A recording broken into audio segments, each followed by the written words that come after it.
What are you going to do? Welcome to the Lauren finale roundtable on sexual assault. I'm Anna Kasparian from the Young Turks, and we're going to have a great and very important discussion today about rape and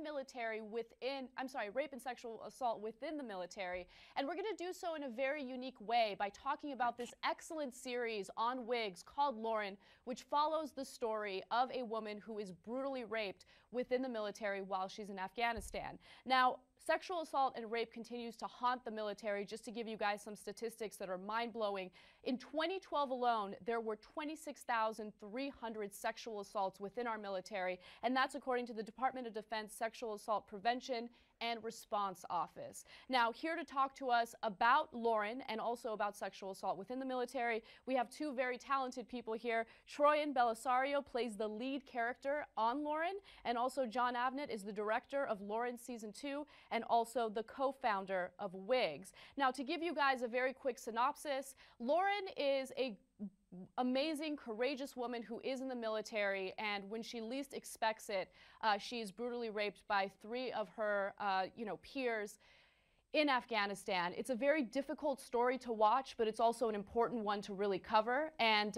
she battles with whether or not she should leak a tape that shows her brutal rape. Now we have a short clip for you guys so you can see what the series is all about, and then we'll discuss.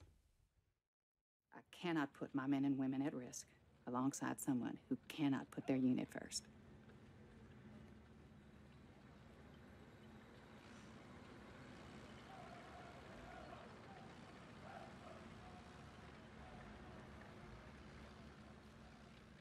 Maybe I've been wrong. All these years believing in the army. But I don't think so. I believe you're gonna change your mind. Maybe in a day, maybe in a week, maybe even in a goddamn year. Ma'am, you are gonna change your mind. Because you're army to the bone. Like I am. And we both know that when we love something, we should fight for it as it should be.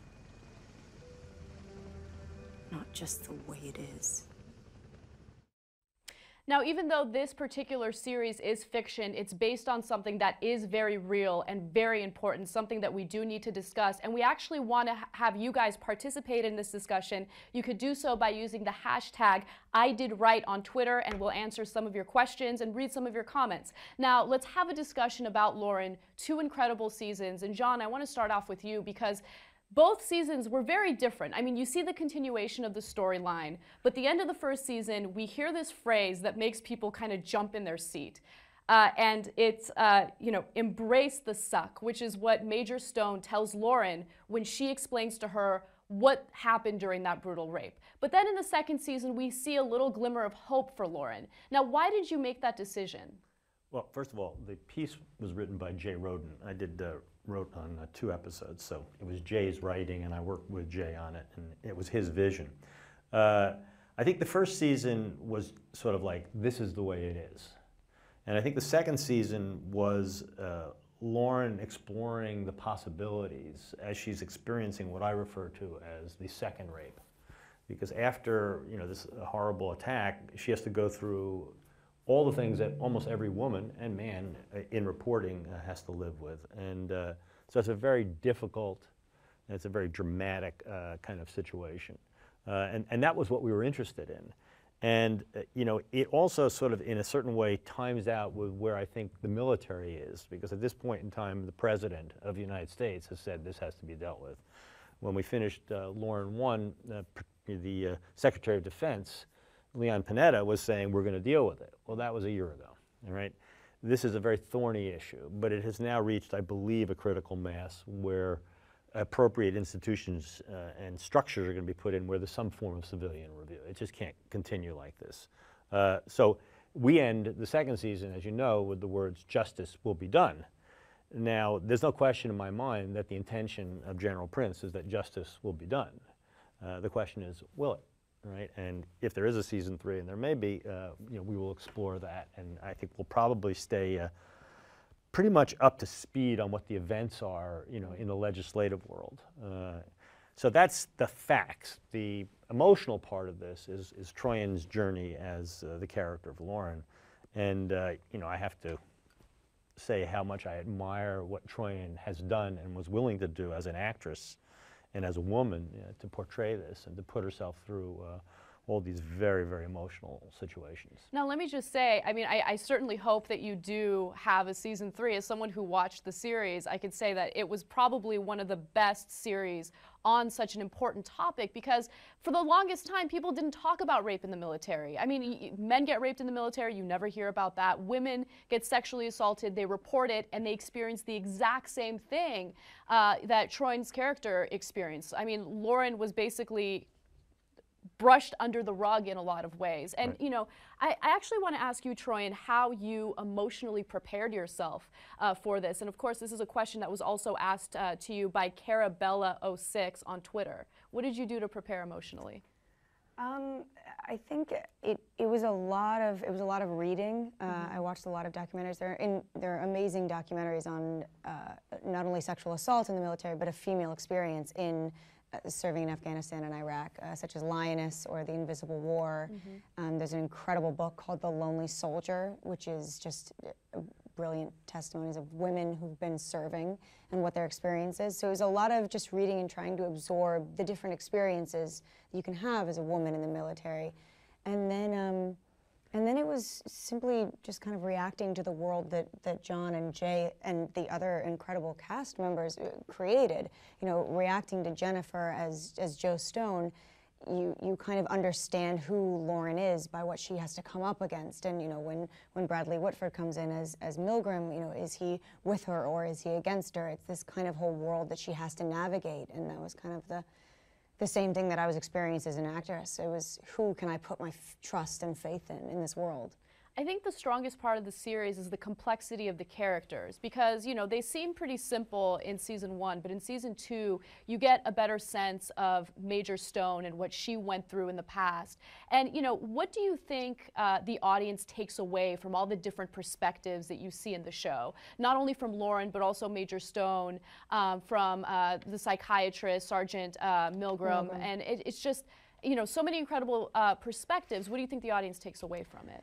Well, I think it's kind of a really wonderful setup for what do we do about this issue. You know, are you a Lauren? Do you believe that if you love an institution, it should be the way that you know it can be, not just the way that it is? Are you Joe Stone, which is, you know, just be strong and push on? That's the way that the Army's always done it. Or Milgram, which is get these kids out of this situation. You know, it's very interesting. We also had this wonderful actor, Ramon Cruz, who played Lauren's assailant, but also before the attack, he's Lauren's friend because they have a history together. And there's one point where he approaches her and opens up to her about the trauma that he's experienced and how he doesn't know what to do. And she basically says, let the Army help you. This is, you know, this is your family. Let it take care of you. And he betrays her in a very deep way, but they're also, that's what's so awful about it. They're also brother and sister in arms. So, but it's also, I mean, I think part of what Troian's saying is that there's a complexity to the fabric. Now, this is a fictional group of characters, but Jay's research was extensive, and it was about many of the incidents that have happened. But you get to see the complexity of this world, and instead of just saying, well, everybody's bad, you know, this is a character, Martinez, and Raymond Cruz, a wonderful actor who, you know, is very, very much under siege himself. Yeah. The character of that Bradley Whitford plays is, you know, a guy who's gone through a lot, seen a lot, and he's really disgusted with his inability to do more. I think you feel that, you know, even with, you know, Kendra's character, Sarah Jones, wonderful, wonderful actress from another one of our series, who has to deal with this thing and has to restrain her at a certain moment so that the evidence is preserved, so that if justice will be served, it'll be served. And then when Michael T. Williamson comes in at the end, you know, he's got such presence and he's such a wonderful actor, you know, will justice be served? I mean, we want to believe, and certainly her character wants to believe that it will be served, but will it? Can it? You know, and again, this isn't a piece about people who don't like the military. yeah. This is a character she plays that would embrace the suck under almost any circumstance, you know, because she does believe. And when she's saying that, wonderful clip there. Those words, I think, are very precise. Yeah, and she comes from a military family. I mean, she has this, history with the military, and she believes so strongly in it. And I think a lot of women in the military feel the exact same way. So they are faced with this conundrum, and they don't know how to handle it. Now, I want to go to another question from Twitter. It's from Del30, and the question is, Troian, how would you describe what Lauren and Stone think about each other? It's very interesting because we just got off of the topic of complicated and complex characters, and these are two very, very complex women. And I think the ultimate baseline is that I believe that they have so much respect for each other. And I think that that's truly where their love between their characters lies, but there's also the fact that there's a lot of responsibility with that respect. And I think that Joe Stone believes that Lauren will understand her decision and her predicament. And do you feel that she does? I mean, do you feel that Lauren understands the decision that's made? I think that Lauren understands where it came from. I think that she's disappointed, and I think that in the end there is a rift between them, that you hear over the phone conversation. When Lauren leaves in that last conversation that we just reviewed in the tent, she basically says, I know what you are, and I know that you're going to come out on my side of things. I know that you're going to change your mind because you're army to the bone like me. And then when you see that they have this last phone conversation where they are essentially on opposite sides getting ready to tug at each other, I think that it presents a whole new set of complexities for these characters. Remember, your character doesn't even know the details of her past, of Stone's past. Yeah. And so there's even more irony to this, that this is a woman who believes in the military, code, and yet she's suffered it, and yet she's going to do what she believes is right, which is, again, part of what's the conflict here. And I think it would be remiss on our part not to mention Jennifer Beals, who is in many ways the godmother of this, because she's such a fearless, wonderful person and such a strong believer, and took a character that's so different than perhaps who she is, but Jennifer in many ways embodies what we wanted to do here. And I think the relationship between Jennifer and Troian, off camera as well as on camera, was a very, very rich and wonderful one. Her acting is just incredible, and as you're watching it, you can't decide whether you're in favor of her or you're against her. I mean, you understand her past, and that's what I love about the show. It's so complex. There are no good guys or bad guys. Well, Jennifer embraced the suck. She embraced the character. She did. She went there. But was that the right decision? And I think that's what the audience is asking. Well, I'm saying as an actress, she embraced the character. Yeah. Okay, so the complexities you're talking about, it's not every actress who would want to say, I'm going to play someone who people might think, well, that's a bad woman. She's a very complex woman, and she's doing her job, and she's showing how competent she is, and she's putting aside her emotions, but at a great price to her. And when she says that line to Brad Whitford, because you don't want her to become like me, you go, ooh, that's pretty tough. Definitely. Well, I want to go to another Twitter question. Stormy Grace asks, if you were in Lauren's position, would you have leaked the video? Troian, what do you think? It's very funny. I don't know if I could answer that because I've thought about it a lot, but from Lauren's perspective. And I believe that, John, as John said earlier, you have the actual event of the rape, you have the second rape, which is all of the tests that you have to go through in the hospital to preserve evidence. You have to tell your story over and over again. You have to hear people dismiss your story. And it's something that you have to relive over and over and over again. And at what point is it just too much to kind of move forward with, and I don't know if leaking a video is something that I would be immediately ready to do, to expose, I would want to expose it, but I don't know if I would be ready. Well, also like what your character goes through when you have, turned the tables on Martinez. I mean, you want to, many people certainly would feel they would want to gut him like a pig. Yeah. Oh, yeah. You know what I mean? It's definitely. righteous on every basic level. At the same time, do you do that? That was a moment for me where, as Troian, I was like, because I don't have a daughter, that was the one difference between Lauren and I. Was like, remember your daughter, because that's definitely a decision I don't know if I can make to save him. I know. All right, well, now let's go to Nancy Parrish. She's the president of Protect Our Defenders. She's doing great work to raise awareness about the situation that's happening within our military right now. Nancy, thank you so much for joining us.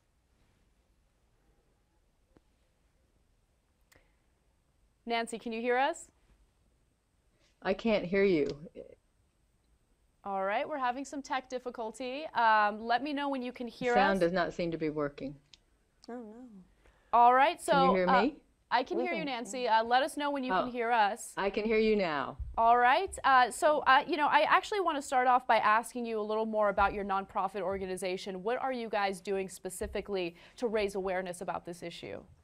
Well, we were created, Protect Our Defenders was created almost 2.5 years ago as a place for the survivor community to come together, to build a community, to help one another, and to bring attention and fight for fundamental reform. And we've, in many respects, become the intersection between the survivor community and the media. And victims come to us, we investigate their cases. We often put a number of cases together when we find them at the same military installations, and we inform the media. And we protect the victims through that process. And so it's what we saw in the series of Lauren is exactly what we see happen every day. How do you feel that series like Lauren help raise awareness about the issue? Obviously, it's a very well done series, but how can we actually bring more attention to it so people can watch it, people can understand what the reality is? Because honestly, it's one thing to hear reports or watch some anchor talk about assault in the military. It's another thing to visualize it with a series like Lauren. That's right. I mean, I think the series brought a human dimension to the crisis, as was so clearly poignantly pointed out. And it was very hard for me to watch, and it was very hard for a number of survivors to watch. And in fact, we held a number of house parties around the country to watch these, the series. And of victims, you know, the Pentagon's own numbers and our own experience with victims highlight a worsening epidemic. The alarming rise in the number of assaults demonstrate the crisis is getting worse. More people are being assaulted. The large number of anonymous and restricted reports show a lack of faith in the military justice. The number of sexual assault incidents rose 34.5% from 2011 to 2012. Why? What the series showed, of those few who do report, 66% of them state they were retaliated against professionally, administratively, and socially. They were abandoned by their military family. They were kicked out under false pretenses. It's literally the destruction of a human being. You know, just recently, you know, there's a task force within the military that's supposed to focus on preventing rape and assault, and 2 different people from that task force are undergoing investigation for raping and assaulting themselves. One person has been charged, another is being investigated. So part of the reform has to do with taking, you know, the reviews and the investigations out of the military and having like an unbiased group really taking a look at that. Is your group doing anything to really push that type of legislation? Absolutely. And first let me say it's now a 3rd individual who's been charged from Fort Campbell, who is also in charge with a sexual assault prevention program at Fort Campbell, has been charged by the military of a sexual assault.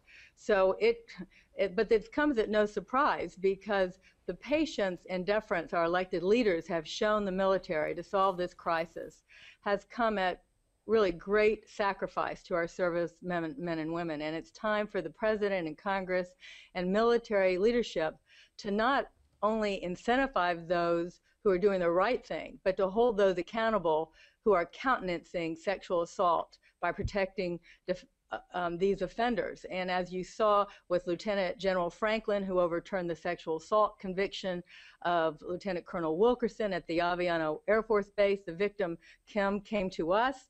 We protected her while she had a chance to tell her family, her college-age son, that she had been assaulted. We brought her to Congress. We had her meet with a number of individually, privately, with senators and congresspersons to help demonstrate a human face to this. And the legislation now is moving forward, but slowly, and we need the country's help. We need them to join our movement. Congresswoman Jackie Speer in the House has introduced the STOP Act. Senator Gillibrand and Boxer and others have introduced another piece of legislation in the Senate. They vary, and it's our hope that they will get together, and they both, though, do some very important things. They take prosecution out of the chain of command. The STOP Act goes a little further. It takes the entire reporting system out of the chain and puts it under more civilian control under the Secretary of Defense. Senator Gillibrand's legislation and others keeps it inside the professional structure in the chiefs of staff, but it still removes it outside the unit chain of command, which is critical. There won't be justice for these cases until the conflicted and biased chain of command is removed from their authority to override these cases, to stop an investigation, to prevent a victim from reporting, or to set a conviction aside if they don't like the outcome. It's justice in the hands of one individual is not justice. All right, I have one final question that I want to read from Twitter. It's from Beauty Queen Troy, and it says, what can people at home do to help stop the issue of sexual assaults in the military? And I think that's a great question. John, I know that there are these viewing parties where people can watch Lauren, and as I said, it could really help visualize what's happening within the military. Well, first of all, I'd like to thank Nancy for her service and the people at SWAN as well, because this is obviously, extremely serious, and it's an egregious situation. And we feel that our role here is to tell stories and to embody the narratives in a way that's very, very truthful and very emotive. And it is difficult for the most obvious reasons for the actual survivors to experience this. And it's a little bit sometimes of a quandary when you have the opportunity to do these things, which we feel very fortunate because we're hopefully an element that will help make the situation seem very real and allow for a kind of legislative result. I have had in the past one or two instances where I've been able to do something like this with some amazing results. Many years ago, I did a film called The Burning Bed about domestic violence, and it was a very, very successful film. Farrah Fawcett starred in it, and because of that, the domestic violence issue, one, came out of the closet, and two, the battered woman syndrome became part of the canon of law. And the way police were trained to approach a domestic dispute changed in a very, very significant way. So I say that as a way of saying there's no reason why here, with what I believe is a critical mass, that a similar kind of result can't be achieved with the efforts of Nancy and others, and particularly of the members of the public, who, if they are as outraged as I believe they should be, they need to speak to their congressmen and their senators. And that will have an impact. It will allow this bureaucratic situation to be changed, as Nancy was saying, so there's a civilian oversight, so that the same form of justice we consider necessary to the public is available to those who serve in the military. We're very, very pleased to be able to do this. Sometimes it's hard. I can see Troian wincing, and I know Jennifer has this incredible sensitivity to portraying these things and exposing people who've been through it to additional hurt. But our purpose is very simple and very clear. We want something done, and these are the people, Nancy and company, who are actually trying to make this change happen. Absolutely. Special thanks to Nancy Parrish for joining us for this conversation. And also, if you do want to take action, there are specific things that you can do. You can go to house.gov/representative/find and support legislation that would change what's happening in the military right now with rape and sexual assault. You can also contact Wigs and Protect Our Defenders. They are working with causes.com to provide DVDs to people who want to watch Lauren at home and have these viewing parties. And also you can watch Lauren seasons 1 and 2 on youtube.com/wigs. And thank you so much for joining us, guys. I mean, this is a really important conversation, and you are raising awareness with this incredible series. Troian, Bellisario, we do have a few last tweets that we're going to get to in a second. As soon as I know what the tweets are. They're not up yet. Actually, here they are. So Julia at Sleeping in the Garden wants what's the greatest difficulty that Lauren's living into all the problems? What is the big question? Yeah, big question. What was the greatest difficulty that Lauren is living? The greatest difficulty for Lauren, I think, is finding the path to justice, which I think is what we're trying to raise awareness of, is what is the path for all of these women and men that are undergoing these, these traumatic events, and they the army is their lives, like Lauren. It is the path that they're on, so they don't necessarily want to step off. They don't want to burn that bridge, but they deserve justice. They deserve to be heard. So I think that is the greatest problem for Lauren. It's trying to seek justice. And do you feel frustration at all as you're playing these characters? I mean, like, obviously immense frustration. Even just listening to, the retelling of how many people are now being, and haven't been convicted, but are now being tried for, sexual assault, when these are the people that we're supposed to be able to go to report any incidents. It's enraging to me, and I hesitate to kind of go into like the emotions that I feel, simply because I'm not a part of the military, and I have not experienced those events for myself. But as somebody who has experienced them by proxy or has heard stories firsthand, it is something that I so greatly hope is addressed and is changed very, very soon. Absolutely. John, a question to you from Flawless Truly. How would you describe Lauren's family, especially the relationship she has with her brother? Well, they're military. I mean, this is a military family, and they believe in the military, and they don't countenance weakness. And this is what Jay created. And by the way, Jay played her brother, Jay Roden, the writer, who was also an actor. And so he was actually playing the part that he had written there. But they want justice. They want justice. Now, it's different between Lauren and her mother, and perhaps Troian can talk to that better than me. But they are a military family. And one of the histories that is becoming more prevalent as science and medicine start to make some progress is, what used to be called shell shock, as now, post-traumatic syndrome. If you think back to, the greatest generation, those of World War II, the way they handled it was two things. They didn't talk about it. They just didn't talk about it. And as I was talking to you before we started taping, it was sort of like Kurtz in Conrad's Heart of Darkness, the horror. What are you going to say? They spent time with those who had experienced the same thing. And in their silence was the conversation. And it's in many ways similar to Holocaust survivors. They really had a hard time talking about it, because what do you say? Yeah. What do you say? So I think that's the world she comes back to. And as Troian was saying, and as always as eloquently as she does, what is her life if her life is taken away from her? It's one thing to have this insult, this assault, this rape. Now she's being taken out of this world, which is who she is, who she always wanted to be. That's another tertiary result. Legacy. Yeah, of what's happened. Whereas Martinez, who knows what will happen to him? Yeah. Who knows what's going to happen to the general's son? Well, Troian gets another question from French Liar 21. Do you have a message for victims who are scared to talk about rape?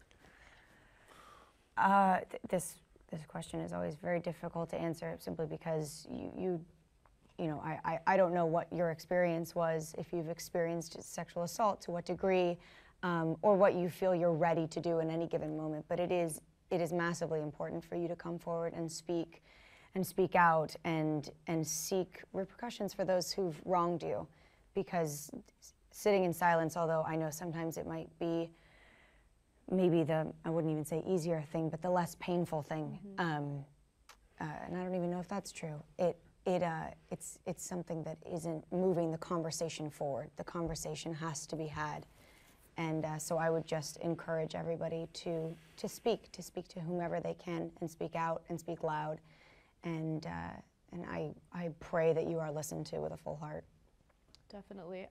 In the very last episode, we don't know who leaked that tape. And that's why I'm really hoping that there is a season 3 and there's a continuation of the storyline, because it's a little bit of a cliffhanger. And John, did you purposely make that decision? Because when you really step back and you reflect on that very last scene, you realize that both women have something to gain out of leaking that tape. Yeah, no, that was a very conscious decision. Anytime you're writing or working with Jay in the writing or the storytelling, you're always wondering. One of the great things in this medium is you get a lot of feedback, and it's been very, very incredibly gratifying. This has been very positive. But what we wanted was to keep it real, okay? Even if the best person in the world wanted to do the best thing, can he or she do that? Even if someone who's military to the bone, who wouldn't go against the chain of command, would she leak it? If she didn't leak it, who did? What does this mean for Joe Stone, who is certainly within the book? She follows the code, all right?